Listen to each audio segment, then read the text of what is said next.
Bapak Ibu, saudara-saudari yang dikasihi Tuhan, Shalom.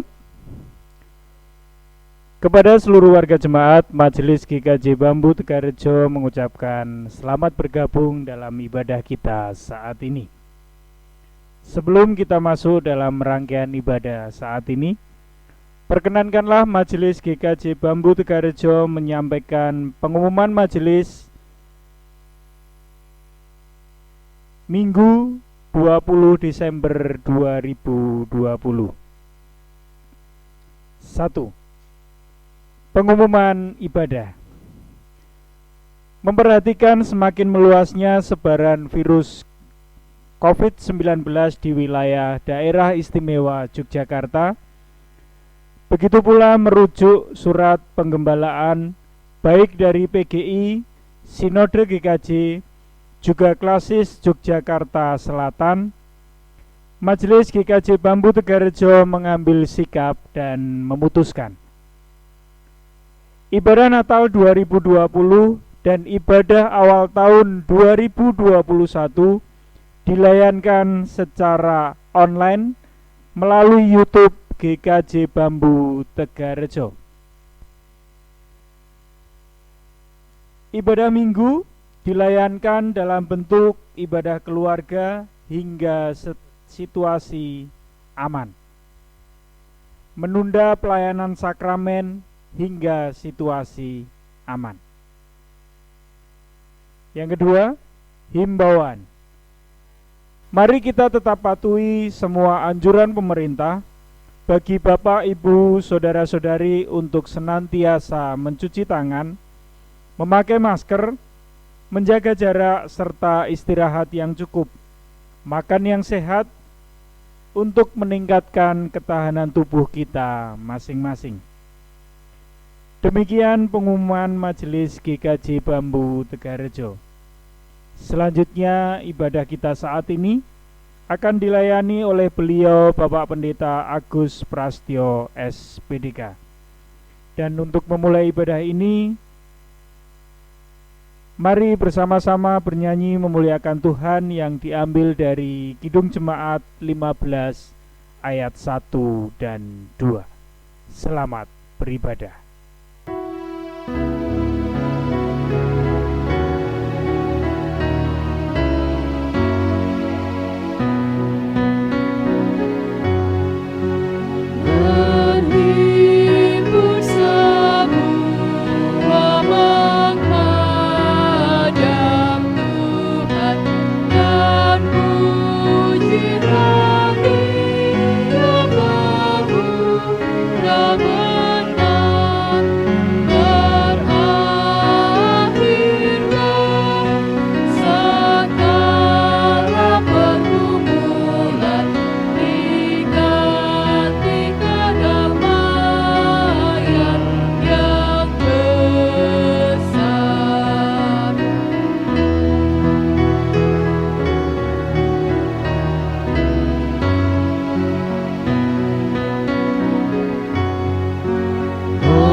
Yang terkasih dalam nama Tuhan, marilah kita awali ibadah di Minggu Advent yang keempat ini dengan pengakuan yang demikian, bahwa sesungguhnya pertolongan kita adalah di dalam nama Tuhan yang telah menciptakan langit, bumi, dan segala isinya, dan setia memelihara seluruh ciptaannya.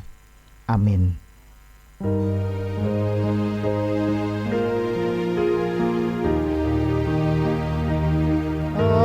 Amin, amin, amin.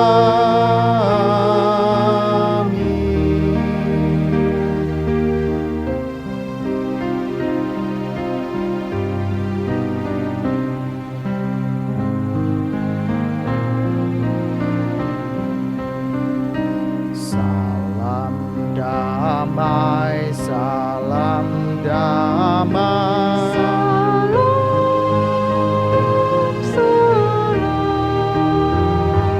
Damai Kristus besertamu.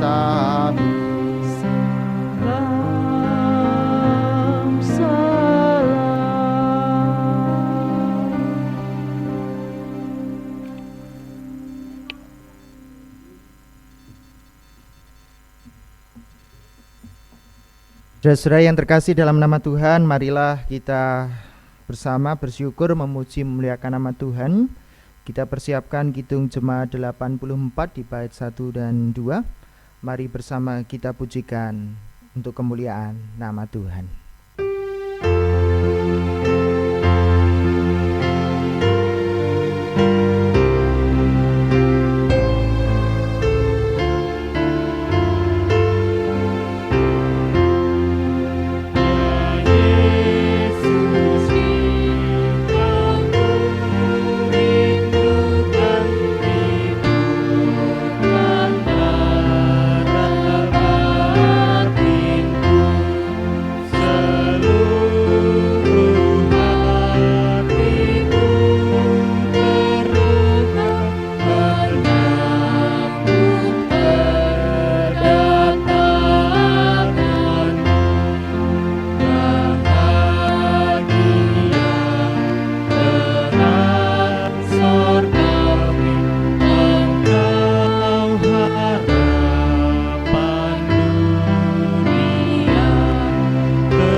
Jemaat yang terkasih, kita bersama akan menghayati kehidupan kasih kita. Terlebih sebentar lagi memaknai Natal akan cinta kasih Allah. Oleh sebab itu, mari bersama kita meneliti kehidupan berdasarkan dari Matius pasalnya yang kelima, ayat 43 sampai dengan 48 yang demikian. Kamu telah mendengar firman, kasihlah samamu manusia dan bencilah musuhmu. Tetapi aku berkata kepadamu, kasihilah musuhmu dan berdoalah bagi mereka yang menganiaya kamu. Karena dengan demikianlah kamu menjadi anak-anak Bapamu yang di sorga, yang menerbitkan matahari bagi orang yang jahat dan orang yang baik, dan menurunkan hujan bagi orang yang benar dan orang yang tidak benar. Apabila kamu mengasihi orang yang mengasihi kamu, apakah upahmu? Bukankah pungut cukai juga berbuat demikian? Dan apabila kamu hanya memberi salam kepada saudara-saudaramu saja, apakah lebihnya daripada perbuatan orang lain? Bukankah orang yang tidak mengenal Allah pun berbuat demikian? Karena itu haruslah kamu sempurna sama seperti Bapamu yang di sorga adalah sempurna. Saudara-saudara yang terkasih, seringkali kita belum mampu untuk mewujud nyatakan secara utuh. Dan seringkali kita masih memilih dan memilah dalam mengerjakan kasih itu. Mari kita meneduhkan diri, kita memohon pengampunan, dan kita mawas diri, kita berdoa bersama.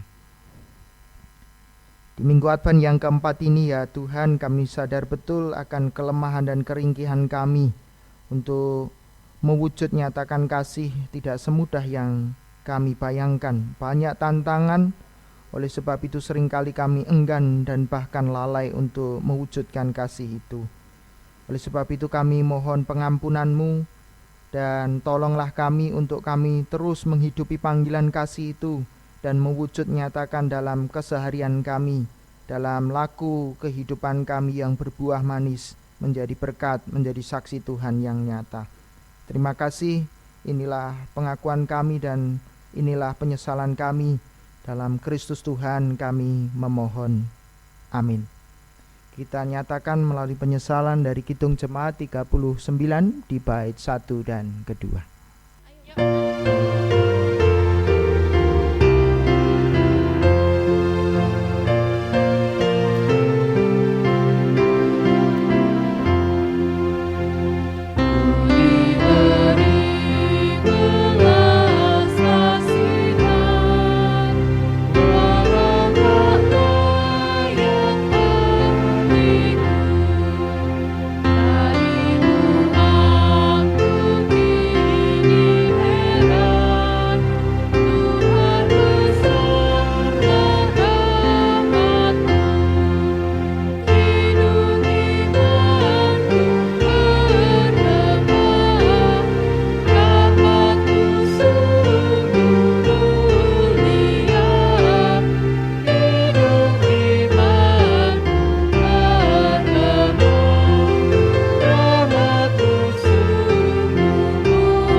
Sebagaimana dinyatakan Allah dalam kehidupan ini begitu besar kasih-Nya untuk kita, maka berita anugerah adalah berita kemahabesaran kasih-Nya bagi kita di dunia ini. Yohanes pasalnya yang ketiga, ayatnya yang ke-16 sampai dengan 17, demikian sabdanya. Karena begitu besar kasih Allah akan dunia ini sehingga Ia telah mengaruniakan anaknya yang tunggal, supaya setiap orang yang percaya kepadanya tidak binasa melainkan beroleh hidup yang kekal. Sebab Allah mengutus anaknya ke dalam dunia bukan untuk menghakimi dunia, melainkan untuk menyelamatkannya oleh Dia. Itulah yang akan kita rayakan dalam perayaan Natal, bahwa Allah hadir itu menyelamatkan dunia ini. Mari kita bersyukur dan mari kita sanggupi dengan memujikan di Kidung Jemaat 76 bait 1 dan kedua.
Saudara yang terkasih, kita bersama memohon pertolongan Tuhan di dalam doa untuk mendengarkan sabda Tuhan. Kita berdoa. Kami memohon hikmat Tuhan untuk kami semua dalam mendengarkan sabda-Mu, agar oleh pertolongan Roh Kudus dimampukan untuk memahami dan kami lakukan dalam kehidupan kami hari lepas hari. Kami sambut sabda-Mu dengan penuh syukur, dalam Tuhan Yesus kami memohon. Amin. Saudara-saudara yang terkasih, bacaan saat ini terambil dari Injil Lukas, pasalnya yang pertama, ayatnya yang ke-26 sampai dengan ayatnya yang ke-38. Injil Lukas, pasalnya yang pertama, ayat 26 sampai dengan 38, yang demikian menurut kesaksian Injil Lukas. Pemberitahuan tentang kelahiran Yesus. Dalam bulan yang ke-6, Allah menyuruh malaikat Gabriel pergi ke sebuah kota di Galilea bernama Nazaret, kepada seorang perawan yang bertunangan dengan seorang bernama Yusuf dari keluarga Daud. Nama perawan itu Maria. Ketika malaikat itu masuk ke rumah Maria, ia berkata, "Salam, hai engkau yang dikaruniai Tuhan menyertai engkau." Maria terkejut mendengar perkataan itu, lalu bertanya di dalam hatinya, apakah arti salam itu? Kata malaikat itu kepadanya, "Jangan takut, hai Maria, sebab engkau beroleh kasih karunia di hadapan Allah.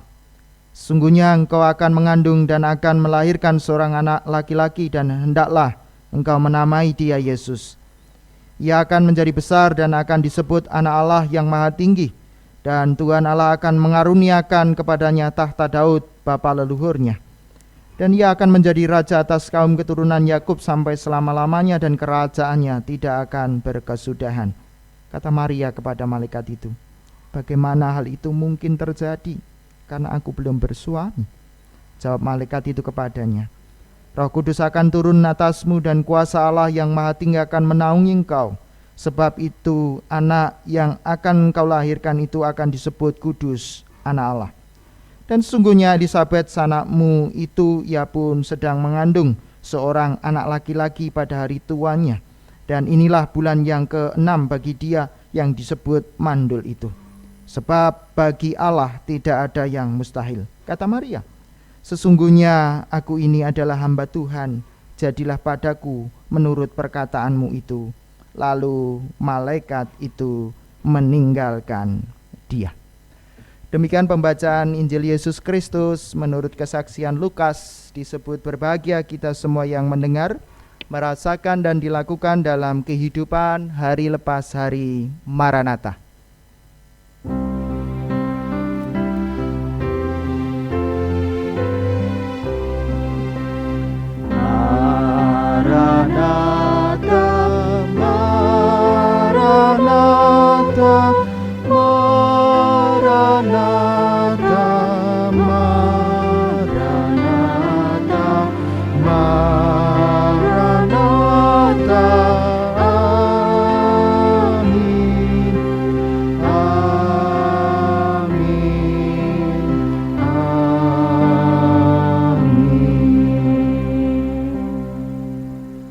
Shalom Bapak Ibu Saudara sekalian. Bagaimana kabarnya? Luar biasa berkat Tuhan. Saya mendoakan kiranya yang saat ini bersama ibadah di rumah masing-masing dalam keadaan baik, sehat, tak kurang satu apapun. Saudara-saudara yang terkasih, kita sudah masuk minggu Advent yang keempat. Artinya ini Advent yang terakhir sebelum kita masuk di penghayatan perayaan Natal.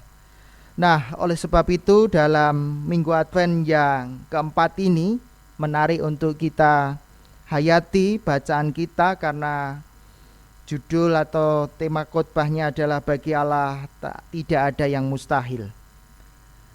Saudara-saudara yang terkasih, bagi Allah tidak ada yang mustahil kelihatannya mudah untuk dipahami. Namun dalam realitasnya tidak semudah yang kita lakukan dan kita percayai. Ternyata ada banyak situasi yang membuat atau melahirkan rasa pesimis, hilang harapan, dan tak berdaya. Dan kadangkala di waktu terpuruk sekalipun kita sulit untuk mempercayai Tuhan. Itu yang sering terjadi. Tuhan di mana tidak ada bersama dengan saya. Kelihatannya mustahil untuk saya bisa bangkit kembali di tengah keruntuhan kehidupan saya. Nah, ada banyak situasi yang membuat demikian, dan seringkali untuk mengatakan bagi Allah tidak ada yang mustahil itu bukan persoalan yang mudah. Dan justru seringkali kita enggan untuk betul-betul meyakini dan percaya. Bisa saja orang terkurung dalam pesimisnya, ketidakpercayaannya, ketidakberdayaannya itu, dan seringkali juga hilang harapannya. Maka semacam ada yang mencekram baik di pikiran, perasaan, dan hati kita, sehingga seakan-akan daya yang sebetulnya kita memiliki kemampuan untuk bisa keluar itu seakan-akan kita tidak memiliki. Sehingga karena dikurung, karena dicengkeram oleh pikiran, perasaan yang tak berdaya, yang pesimis tadi, yang seakan tak lagi ada harapan itu, membuat kita tak berdaya.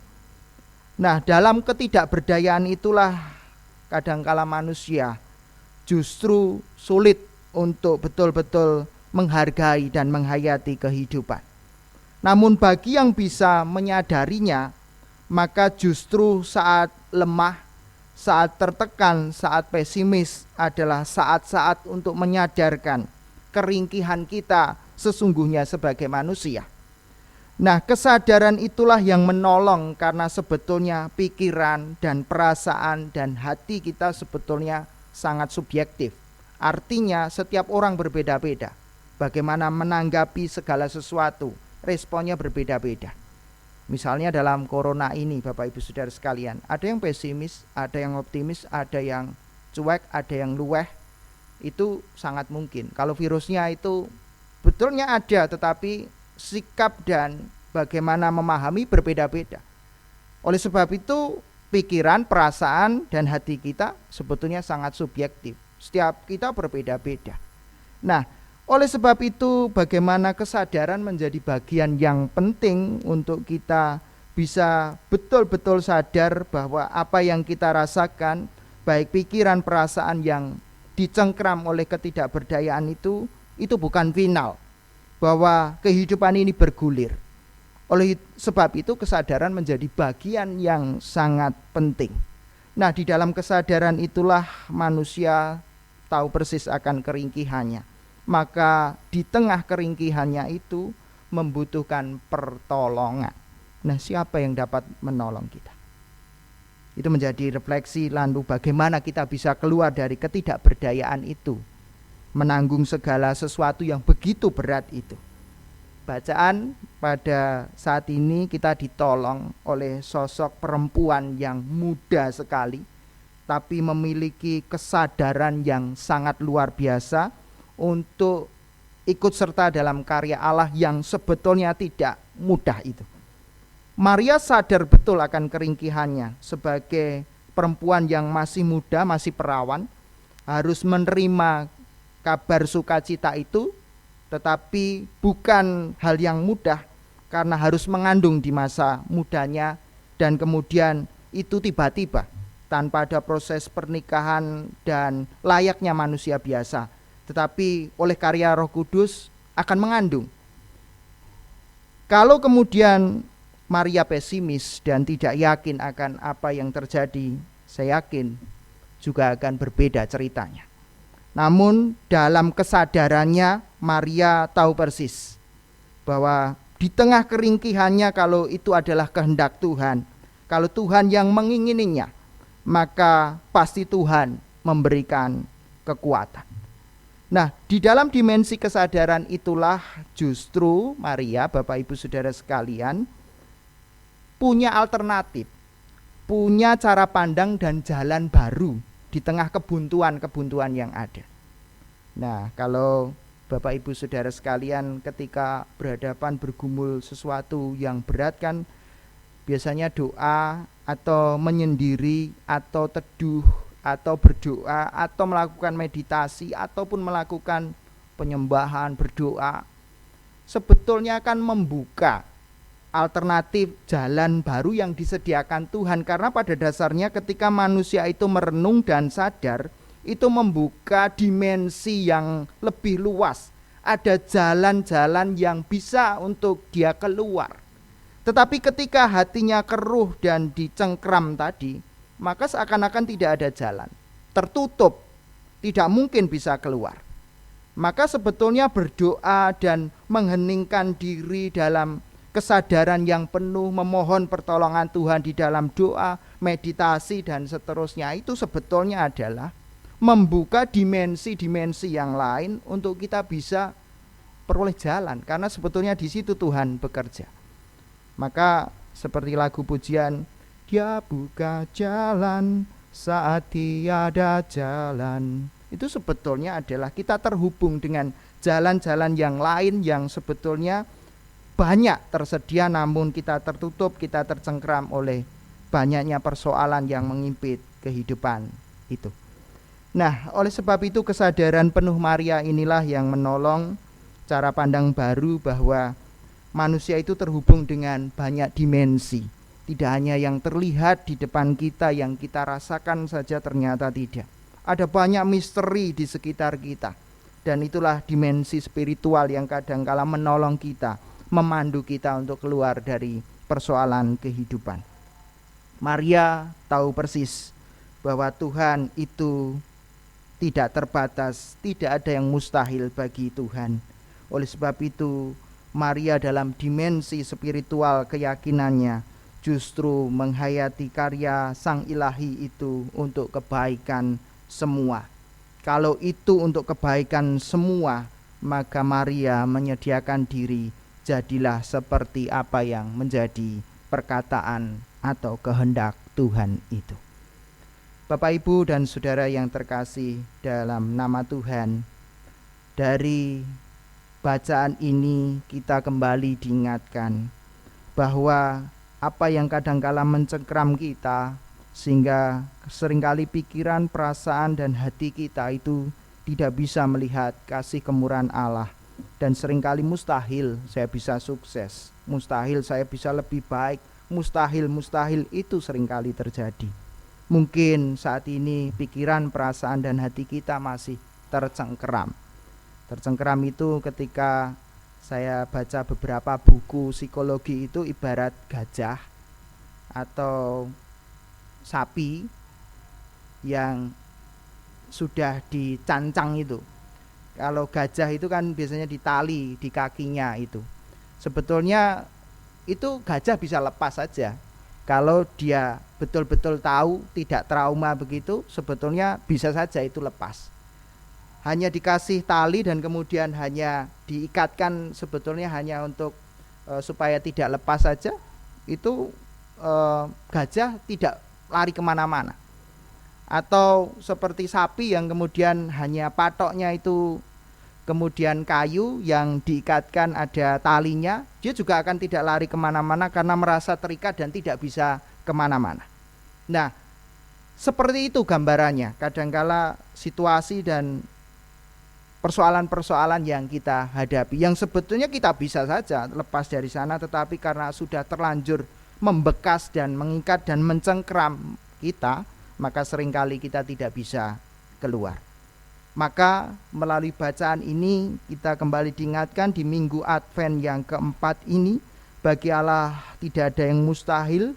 Kita diingatkan bersama bahwa peristiwa Natal adalah peristiwa bagaimana manusia memperoleh jalannya kembali untuk dipulihkan sebagai manusia yang seutuhnya.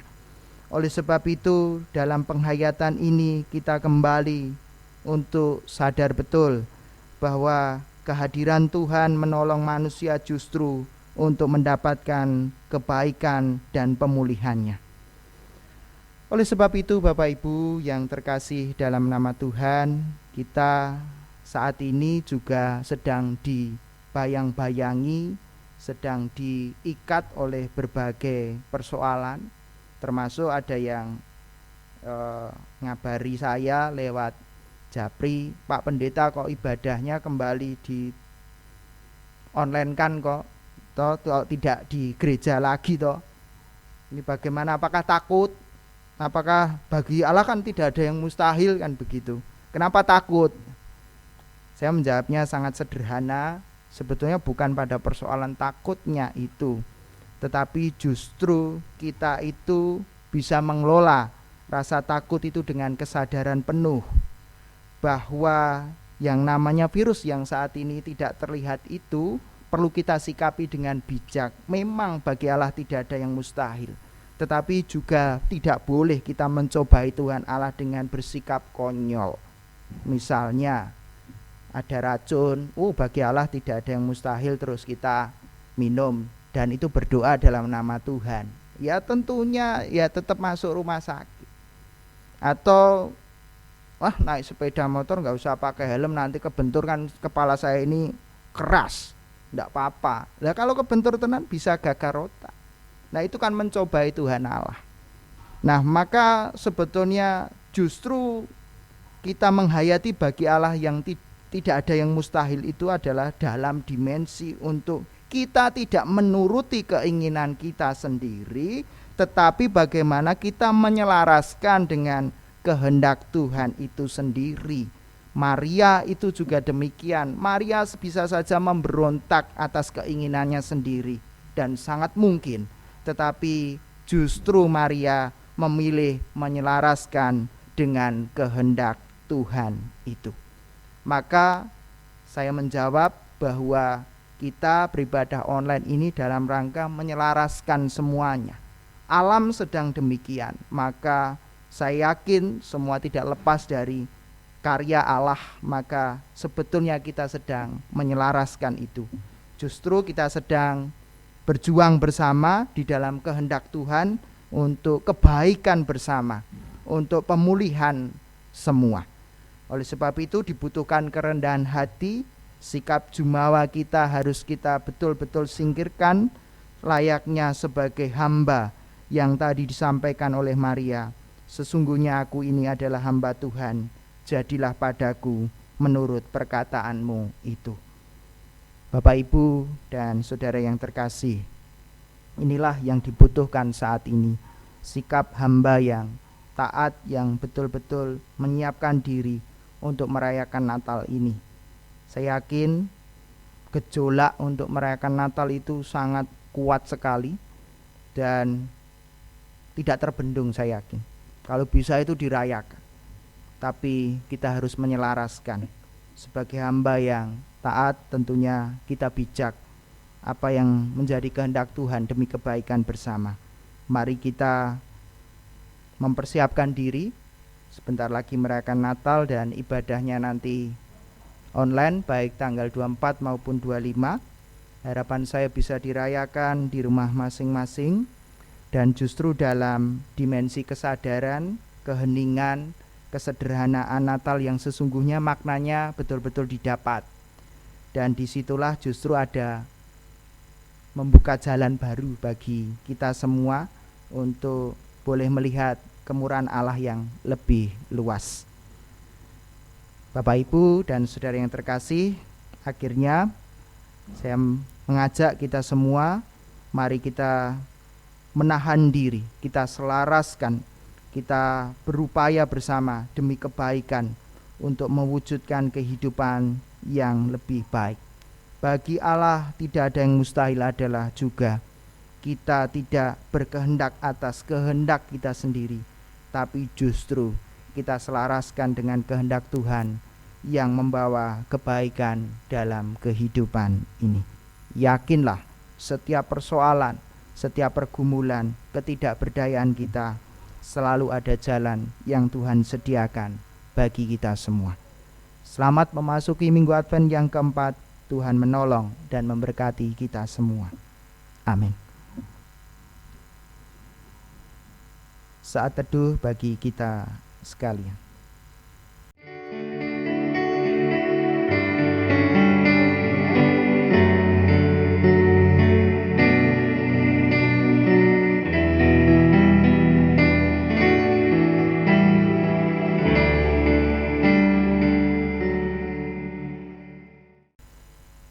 Mari bersama kita berdoa. Ya Tuhan, kami bersyukur kepadamu. Engkau menolong kami melalui pembacaan pada saat ini, diingatkan tentang Bunda Maria yang begitu luar biasa di tengah pergumulan menerima kabar sukacita sebagai perawan muda yang kemudian sadar betul akan kehendak Allah dalam kehidupannya yang tidak hanya untuk dirinya tetapi untuk semesta. Dibutuhkan keberanian untuk tidak mengandalkan ego dan kemampuan diri sendiri, tetapi menurut dan selaras dengan kehendak Tuhan. Tuhan, kami juga memohon berkat-Mu agar kesadaran yang dimiliki oleh Bunda Maria menolong kami juga memiliki kesadaran yang sama di tengah pergumulan, tekanan hidup dan banyak hal yang menghimpit dan kadangkala mencekram kami sehingga menutup kami tidak bisa melihat jalan yang sebetulnya Tuhan sediakan begitu banyak. Kami yakin melalui keteduhan, melalui kesadaran yang penuh dalam keheningan kami datang pada Tuhan. Ada kekuatan baru, ada jalan baru yang Tuhan sediakan bagi kami untuk keluar dari situasi yang berat, terlebih dalam menghadapi pandemi saat ini. Berkatilah keluarga kami masing-masing. Tolonglah ya Tuhan agar kekuatan cinta kasih sebagai pondasi pilar dalam kami lestari membangun berkeluarga menjadi hal yang perlu kami lestarikan dengan satu dengan yang lain, saling menjaganya. Baik yang dekat maupun jauh, kiranya kami menjaga komitmen itu untuk saling menguatkan, saling memberkati, dan saling menopang. Kami juga berdoa untuk yang saat ini sedang dalam raga yang lemah.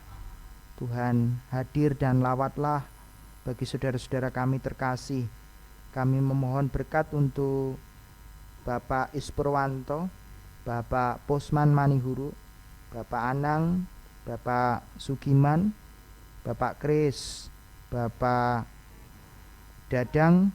Juga kami mendoakan untuk Ibu Syarif, Ibu Dianing. Kami juga mendoakan untuk Ibu Warinem, mendoakan pula untuk Ibu Elizabeth. Kami juga mendoakan untuk Bapak Agus yang dalam masa pemulihan. Tuhan, kiranya juga Tuhan tidak menegakkan. Keluarga sudah berupaya sedemikian rupa, tolonglah dan berkatilah upaya yang telah dilakukan, dan Allah turut bekerja dalam segala sesuatu untuk mendatangkan kebaikan bagi saudara-saudara kami. Kami juga berdoa untuk yang saat ini bergumul tentang kehidupan masing-masing, baik pekerjaan selama masa pandemi ini, tolonglah, dan yakin betul bahwa Tuhan senantiasa menyertai, bahwa sumber berkat yang sesungguhnya adalah datangnya dari Tuhan. Kami yakin Tuhan memberikan jalan yang terbaik, dan kami yakin Tuhan tidak pernah meninggalkan. Kami juga berdoa yang saat ini bersukacita merayakan ulang tahun di bulan Desember, kiranya menjadi sarana untuk mengucap syukur dalam segala hal, dan bingkai syukur yang dimiliki menjadi kekuatan untuk menjalani kehidupannya, sehingga menjadi pribadi yang penuh syukur.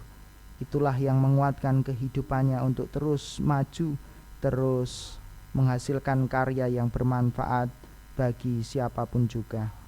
Kami juga berdoa untuk anak-anak dan cucu-cucu dimanapun berada. Kiranya juga dalam kasih-Mu ya Tuhan, berkatilah dalam suasana untuk merayakan Natal. Kiranya juga penuh kesehatan, dan jauhkanlah dari sakit penyakit mara bahaya. Dan yang kami mohon kiranya berlimpah berkat, sehingga dalam suasana Natal ini kami yakin Tuhan hadir memberkati keluarga masing-masing. Kami juga mendoakan untuk kebersamaan kami gereja-gereja Tuhan dalam menyambut merayakan Natal. Kiranya mampu menahan diri dan mampu bersikap arif bijaksana untuk kami bahu-membahu bersama dengan masyarakat menanggulangi wabah virus corona saat ini, terlebih di kota Yogyakarta yang cenderung masih mengalami peningkatan. Kiranya kami bersama bahu-membahu untuk menanggulanginya dengan kami tetap mematuhi semua protokol kesehatan yang ada. Akhirnya kami menyerahkan bangsa dan negara kami. Kiranya kado Natal yang boleh diterima bangsa kami membawa optimisme untuk perubahan yang lebih baik. Segala yang ingin merusak kebersamaan kami, baik konflik horizontal yang saat ini terjadi yang dipicu oleh ras, suku, golongan yang ada, kiranya Tuhan menolong menghadirkan orang-orang yang memiliki kapasitas dan wawasan yang luas tentang kenegaraan, agar cara berpikir yang keliru tentang bangsa ini kembali diluruskan. Ya Tuhan, akhirnya kami juga serahkan kehidupan kami dalam kasih-Mu, dan ampunilah segala dosa dan kesalahan kami. Dan kami akan mengakhiri dengan doa yang Kau ajarkan bagi kami sekalian di dalam doa Bapa kami. Bapa kami yang di sorga, dikuduskanlah nama-Mu, datanglah kerajaan-Mu, jadilah kehendak-Mu di bumi seperti di sorga. Berikanlah kami pada hari ini makanan kami yang secukupnya, dan ampunilah kami akan kesalahan kami seperti kami juga mengampuni orang yang bersalah kepada kami. Dan janganlah membawa kami ke dalam pencobaan, tapi lepaskanlah kami daripada yang jahat. Karena Engkau-lah yang punya kerajaan dan kuasa dan kemuliaan sampai selama-lamanya. Amin.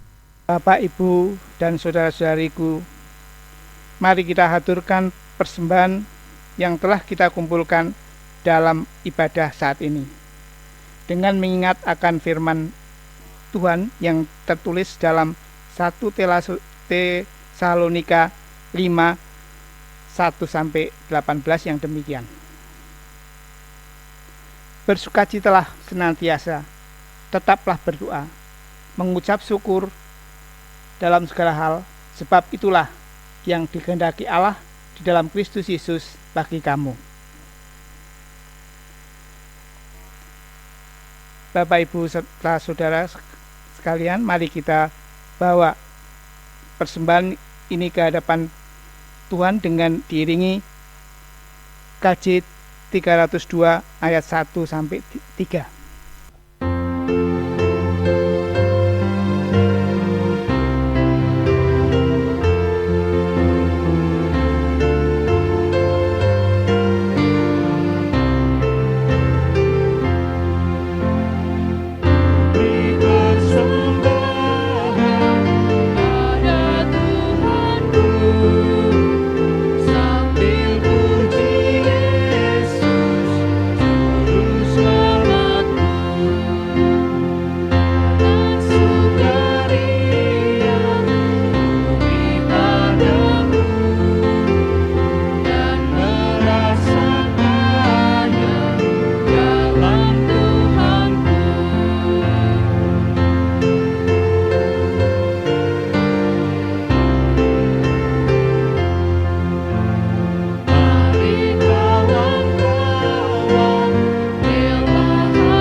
Bapak, Ibu, saudaraku, yang marilah kita berdoa. Kita haturkan persembahan yang kita kumpulkan dalam Bapa. Allah Bapa yang Maha Kasih, kami datang ke hadirat-Mu untuk mengucap puji syukur dan terima kasih kepadamu yang telah memberikan kami untuk menyampaikan persembahan dalam ibadah ini.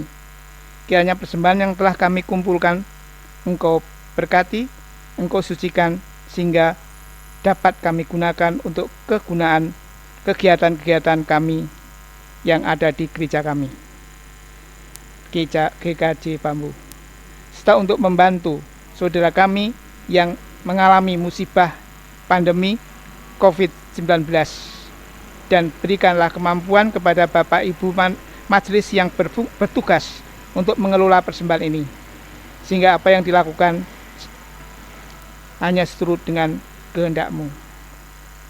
Ya Allah Bapa, ampunkanlah kami jika dalam menyampaikan persembahan ini banyak dosa dan salah. Bapa, doa ini kami haturkan kehadirat-Mu Bapa, dengan perantaraan Putra-Mu yang tunggal, Tuhan kami Yesus Kristus, sebagai juru selamat kami yang sejati. Terima kasih Bapa. Amin. Saudara-saudara yang terkasih dalam nama Tuhan, mari kita persiapkan Kidung Jemaat 91 untuk kita mengakhiri pada saat ini. Kita diingatkan terus, bagi Allah tidak ada yang mustahil, menolong segala keringkihan kita. Dan marilah bersama kita mujikan Kidung Jemaat 91 di bait 1 sampai dengan bait yang ketiga.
serta saudara sekalian yang dikasihi Tuhan, marilah bersama segenap orang percaya di seluruh muka bumi, kita bersama-sama memperbarui iman percaya kita kepada Tuhan, dengan bersama-sama mengucapkan pengakuan iman rasuli yang demikian. Aku percaya kepada Allah, Bapa yang Maha Kuasa, Khalik langit dan bumi, dan kepada Yesus Kristus, Anaknya yang tunggal Tuhan kita, yang dikandung daripada Roh Kudus, lahir dari anak darah Maria, yang menderita di bawah pemerintahan Pontius Pilatus, disalibkan, mati dan dikuburkan, turun ke dalam kerajaan maut. Pada hari yang ketiga, bangkit pula dari antara orang mati, naik ke surga, duduk di sebelah kanan Allah, Bapa yang Maha Kuasa, dan akan datang dari sana untuk menghakimi orang yang hidup dan yang mati. Aku percaya kepada Roh Kudus, gereja yang kudus dan am, persekutuan orang kudus, pengampunan dosa, kebangkitan daging dan hidup yang kekal. Jemaat yang terkasih dalam nama Tuhan, kini arahkanlah hati Bapak Ibu Saudara sekalian untuk menerima berkat-Nya dan bersiaplah untuk merayakan Natal di rumah masing-masing dan teruslah bersyukur dalam segala hal. Kini undurlah dan terimalah berkat-Nya. Tuhan memberkati saudara dan melindungi saudara. Tuhan menyinari saudara dengan wajah-Nya dan memberi saudara kasih karunia. Tuhan berkenan menghadapkan wajah-Nya kepada saudara dan memberi saudara semua damai sejahtera. Amin.